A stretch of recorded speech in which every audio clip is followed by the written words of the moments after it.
பௌர்ணமி சுக்கிர உரை இல்லை வெள்ளிக்கிழமை சுக்கிர உரை. மஞ்சள் கரிசலாங்கண்ணி செடிக்கு காப்பு கட்டிக்கணும். மஞ்சள் கரிசலாங்கண்ணி காப்பு கட்டி அரைச்சி சாறு எடுத்துங்க.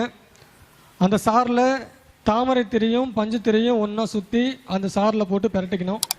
பெரட்டி அதை காய வச்சு அந்த திரியை வந்து நாட்டுப்பசு நெய்யில் வந்து விளக்கேற்றி சொர்ண பைரவரோட மந்திரம் இதில் கொடுத்துருக்கேன். இந்த மந்திரத்தை வந்து ஜெபம் பண்ணி வெள்ளிக்கிழமை சுக்கிர உரை, வியாழக்கிழமை குரு உரை, ஞாயிற்றுக்கிழமை சுக்கிர உரை, இல்லை பொதுவாகவே சுக்கிர உரையில் இந்த திரி போட்டு விளக்கேற்றுனீங்க அப்படின்னாலோ, இல்லை இந்த திரி போட்டு விளக்கேற்றிட்டு இந்த சொர்ண பைரவர் மந்திரம் ஜெபம் பண்ணினாலோ பணம் வரும், தங்க நகைகள் சேரும். தொடர்ந்து 27 பௌர்ணமி இல்லைனா 27 பௌர்ணமினா 27 பௌர்ணமி வரைக்கும் தினமும் தொடர்ந்து இந்த விளக்கு ஏற்றி வந்தீங்க அப்படின்னா 27 பௌர்ணமிக்குள்ளே அவங்க கோடீஸ்வரன் ஆகிடுவாங்க. பக்கம் 31.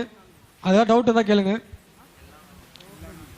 வெள்ளிக்கிழமை சுக்கிர உரை 27 பௌர்ணமினா முதல் பௌர்ணமியிலிருந்து டெய்லியுமே எடுத்துட்டு இருக்கணும். பௌர்ணமி இங்கே நீங்கள் பூஜைக்கு வந்தீங்கன்னா அப்போ அன்றைக்கி பண்ண தேவையில்லை. பௌர்ணமி அடுத்த நாள் வந்து நீங்கள் ஸ்டார்ட் பண்ணிக்கலாம்.